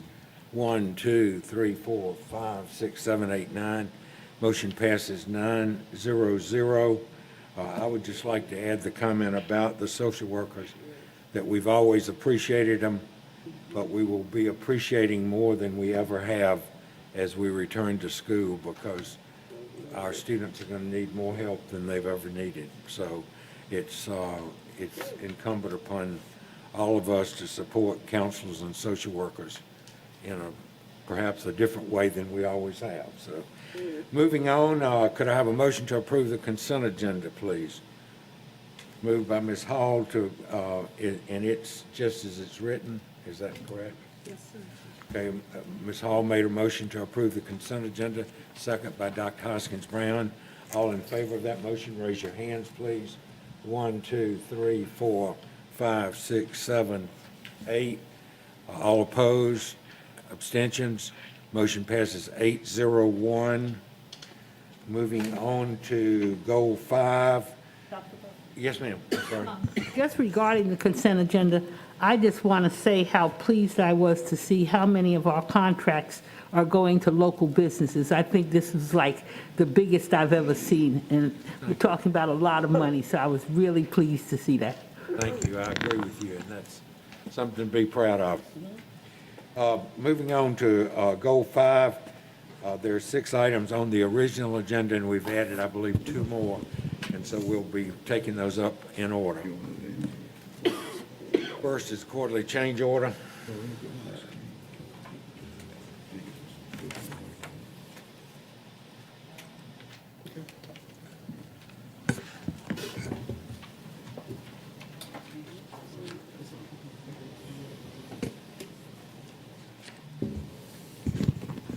Good afternoon. Attached before you is the quarter change order report. As you see, our categories are owner directive, errors and omissions, and also government mandates. Most of these are going to fall upon the owner directives, where we go in and we find some changes that we can do to make the school better. But we are having some errors and omissions on Pioneer, and as a result, they're losing their senior architect. And so we're working with J.W. Robinson to make sure that these errors and omissions, that we capture those, and we have provided them in a performance evaluation, a letter stating as such. But most of these errors and omissions, even though they say errors and omission, as you can look, a fire damper was just missed on a drawing. So it is still something that we will have to do. So we capture that as well. But I also like to bring to your attention that we also saving money. So if you see something in red, that's where we're saving money as well. And the biggest one is the lump sum credit that we got back from TQ as a result of the White Bluff replacement project. That project is complete, and so we got back about $360,000 from that project itself. Any questions as it relates to our quarterly change order report? Any questions about change orders? Yes, Councilman Brown. I just didn't hear all you said. You said that the Pioneer lost a senior. The senior architect of J.W. Robinson, the architect. Pioneer is the construction company that it affects. Okay. And so there are errors on their part because this person is absent? Okay, so there's errors on the architect. So when this design was made, their senior architect passed. And so they're trying to get another architect, but when that particular person is not there, you don't necessarily get all the definite transfer information. And so the project was still moving forward, and we agreed to that. And so these errors are still being captured as part of the project file. Okay, just us feeling that lost in the Okay, I understand. Yes. Thank you. Any other? Yes, it's always good to get change back from a change order. Give you that. Go home on that one. I think we can move on to the next item. Thank you.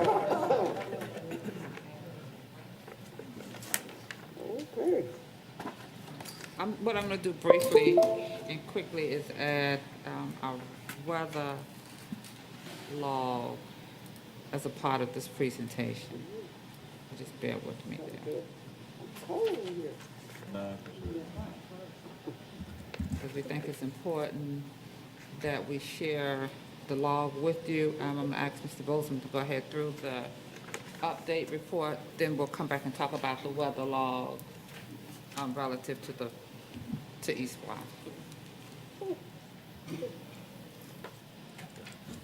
All right, so as required by Goal number 5, we are to come before you to talk about revenues projects, and this gives us an opportunity to just be transparent on where we at on our projects, completions and commitments, and to be transparent to the taxpayers as well. Okay, so Kurt, need your help again. Put that in PowerPoint display mode.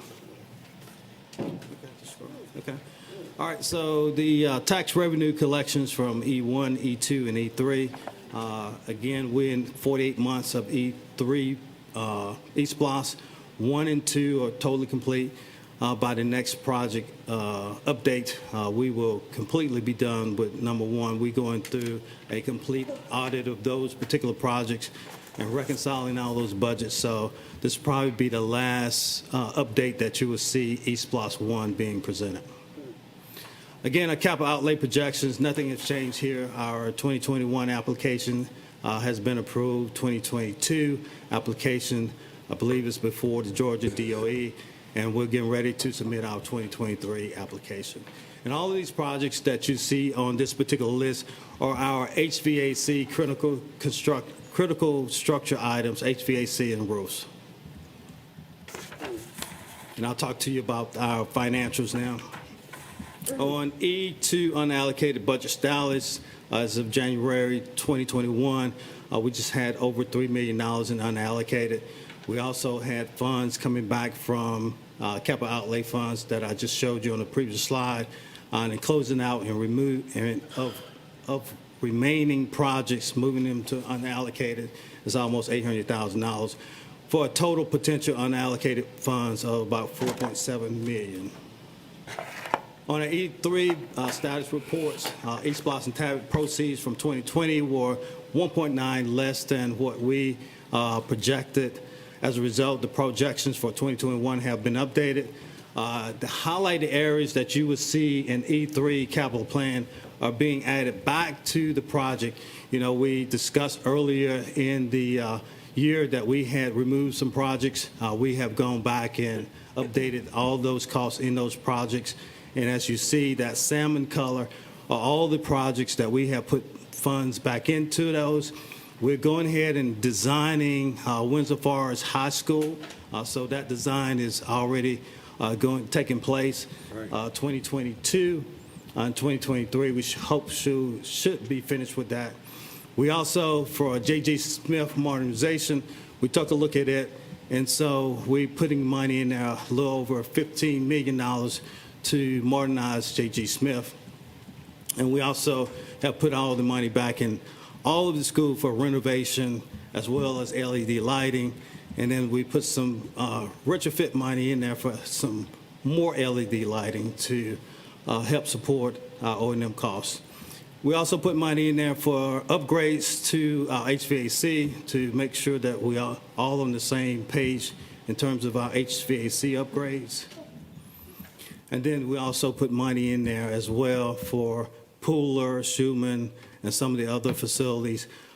Bring your attention to Gould. We talked about Gould being part of the K-12, but that particular project needs a roof as well, and so we put money in there as well. So as you can see, the cash on hand at 2023 is $0. So we have went back and funded everything that we said we would do, and we also added additional projects as a result. Talk to you a little bit about the project program schedule. We're in our 5th year of our program schedule. The K-12 will be the last item that we will have in our program schedule. And so we will go through the project updates. From a new construction standpoint, we have 3 projects that are new construction.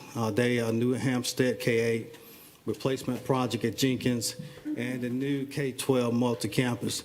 And all of those are in construction.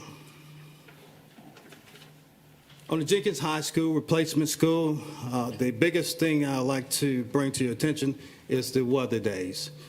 This particular project, we're doing a lot of masonry work on the outside of it, and those days have been more than, on a 10-year average, about 56 more days than we would normally have. And so if you add 56 more days to any project schedule, especially with a schedule that is tied to a constraint like a school opening day, then there are some impacts.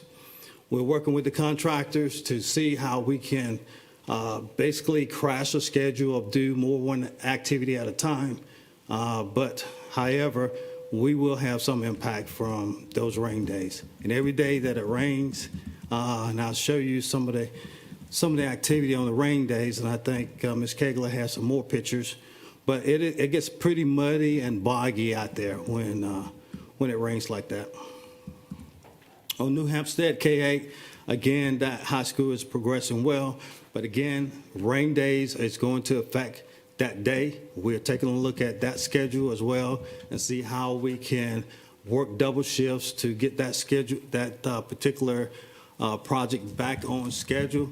But again, as every day that it rains from here to the time of its opening will have an effect on that particular school. And you can see some of the pictures. I bring your picture to the upper left-hand corner. You see all that water. It's nothing that you can do when you have that type of situation around a construction project. It will shut a project down from having to be able to put up the brick and mortar. You can't get the brick and mortar. Then when you get into the, the painting and all the other interior finishes, it does have an effect. And it's having an effect on this project. Same way with the K-12 multi-campus. We've started with it, but again, we're doing mostly site work, and you just can't do site work in rain. So this has been, the last year and a half has been more rain days than we ever experienced on a construction project. And it's the layout of the multi-campus.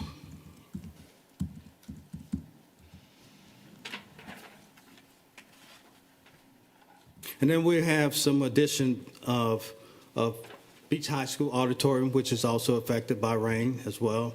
Woodville Tompkins is affected by rain.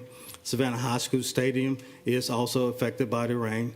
The one other item that we have on Savannah High School Stadium is that we found the 1954 easement that we did not recognize because this was a wooded area, and now we're having to deal with a guide wire that it runs right into the track. We're working with Georgia Power to get that relocated.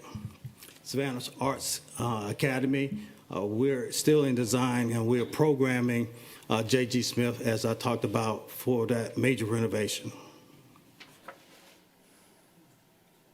This Beach High School that I talked about, that we hope to have it open by late April, early May. Again, it's all dependent on the rain. And you can see some of the areas that I'm talking about on, if you bring your attention to the upper left-hand corner, when it rains, all of this become impassable, can't get around, and you can't move any equipment around it. You basically have to come to a stop. Woodville Tompkins, the same way. Hopefully we will have the gym completed by, we're hoping to have it completed by April, but again, it is going to be affected by rain as well. And again, if you bring your attention to the upper left-hand corner, when this gets wet, there's nothing the masonaries could do outside. And if they can't dry it in, then you can't continue on the inside of the building. Savannah High School Stadium, it is progressing as well. But again, we're doing site utilities. All the work is being done outside. And again, it is going to be affected by rain as well. I'll bring your attention to the bottom picture on the left-hand side. All of that is dirt. When it gets wet, there's nothing you can do but let it dry out, and it affects the schedule. Savannah Arts Academy still in the design phase. And we're doing some major renovations with HVACs, STEM Academy, Savannah Arts College, Charles Ellis, Formy are all in design phase. Our construction, re-roofing on Islands High School, West Chatham, and Myers. So we are taking and looking at all our older facilities, doing the re-roofing and the HVACs on those.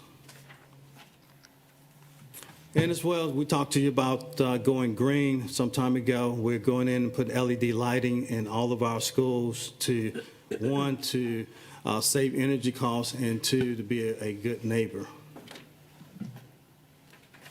And it's some of our maintenance projects on the boilers and pump replacements.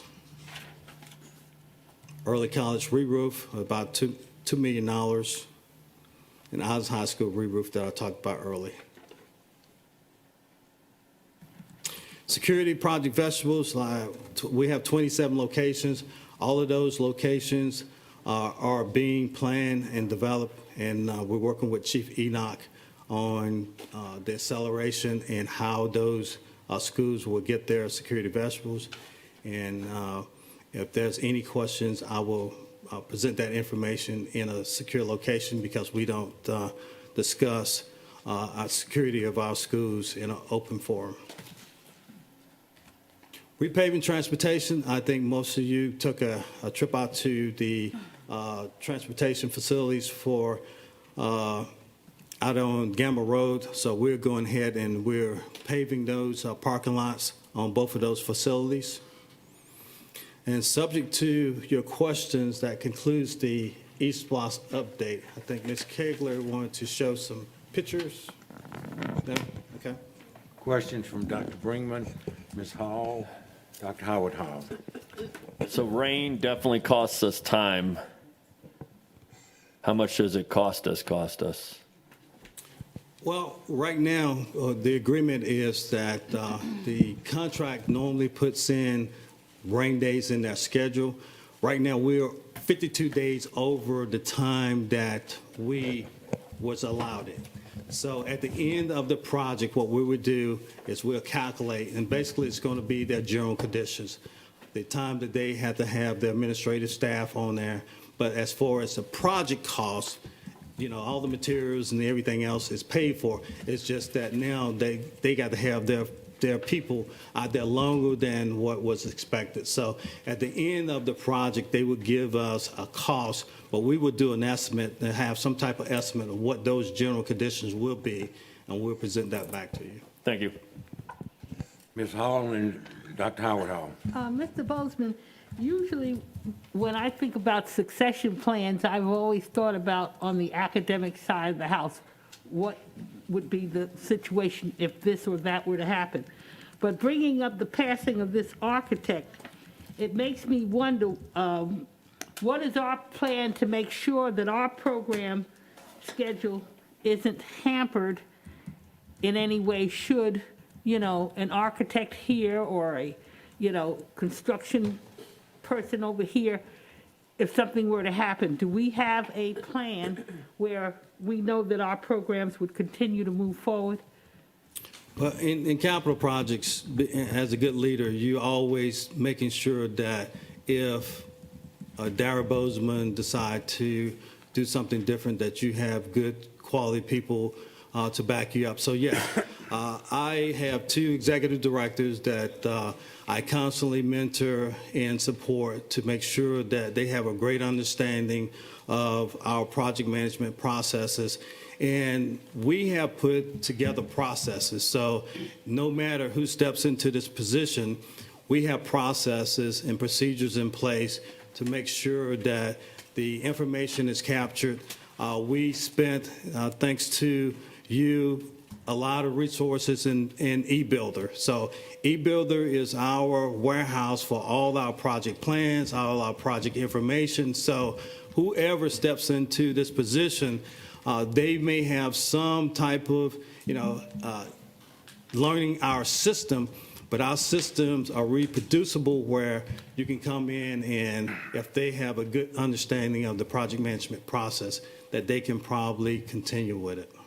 But suppose like a Barbara Cogdell, somebody on her side, her architectural firm, something happened. Would that hold up our whole Graves It campus? shouldn't.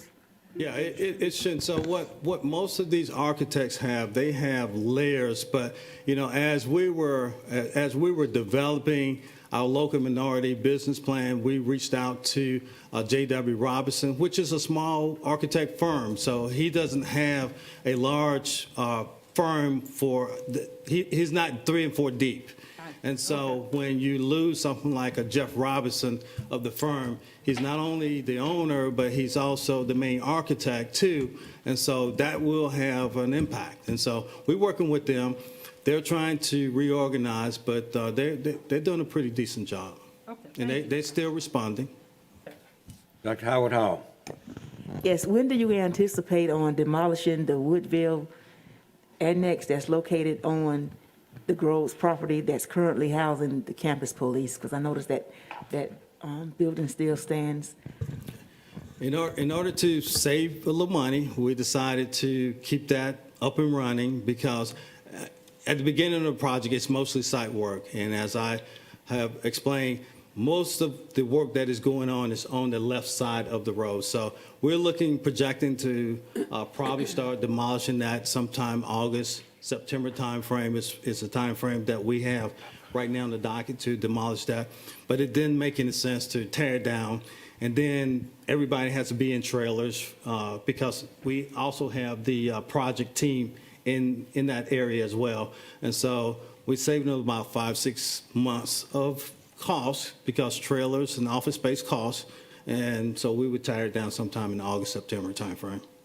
So it'll be a different contractor that's going to demolish it since we've already demolished the old school? So we demolished the first piece of it, the district did. So I would suspect that CPPI would probably have one of their contractors demolishing that. Any other questions? I have a couple of short questions. After 2021, we will no longer have access to TABIS, that tax we were getting from the city. East Plus? T-A-V-T, Tavitt. I'll refer to our CFO on that one. I'm sorry. The TAVIT is just a replacement for the car tag tax, so Okay, that so- will be around for a while. Okay, but I just see down here after 2021, I don't see any further funds out there coming in for that. Oh, okay, I see what you're saying. That, what you're looking for, is actually will be a part of the E4 projections Okay, okay. after 2020, I think what you had said, 21. Yes, ma'am. Okay, the other little question I have, all the new schools we are building going forward, we will no longer have an open area when we first walk in the building. We will have that more secured directly to the office when they walk in the building, unlike Durin is right now. It's just opened. So all the new schools that we are building going forward, we will have the vestibule built in when we build a school. Is that right? Yeah, absolutely. Chief Enoch is very engaged in that. And so we do a programming, and so he takes over that piece for us, so we don't have to worry about that. So Okay. all the new schools have the new security designs already built into it. You will see that at New Hampstead. You will see that at Jenkins. So those, he does not let us off with that. So he does a very good job at making sure that the kids are safe. Chief Enoch, you want to talk about that a little bit? Yeah, they're included in our design guidelines in all of our buildings moving forward. Thank you. Any other questions? Can we move on now, please? Thank you, Mr. Bozeman. Moving on to 10.05 budget transfer. I believe 10.04 was moved off of our agenda, right? What Lawn does it care say? services was pulled from the agenda. Okay, this budget transfer is inter project transfer. It is moving $5 million from the design fees to the construction fees. And this is a result of the K-12. We had design fees in Gould. We had design fees in the K-12.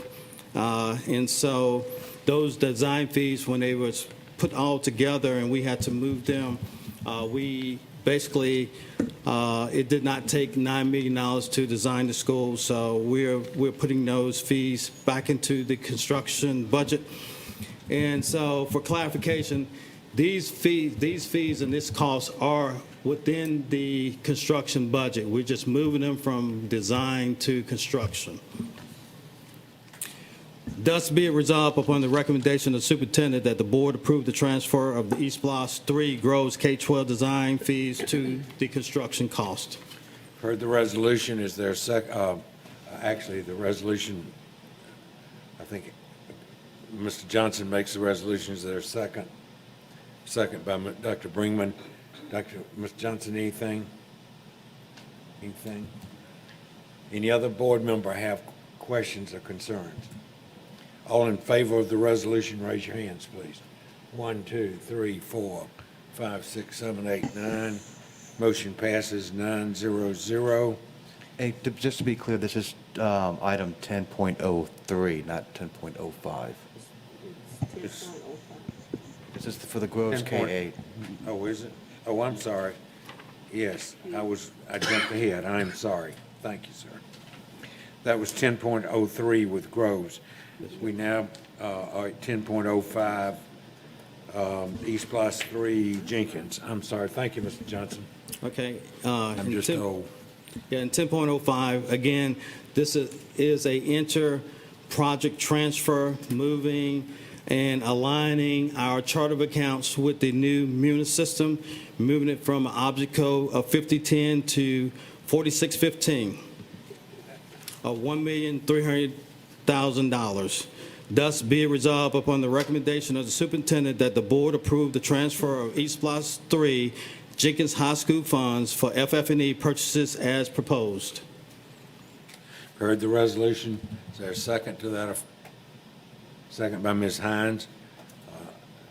Any comment, Ms. Hines? All in favor of the resolution? Any board members with comments? All in favor of the resolution, raise your hands, please. 1, 2, 3, 4, 5, 6, 7, 8, 9.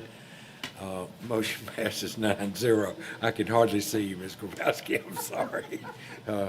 Moving on to New Hampstead.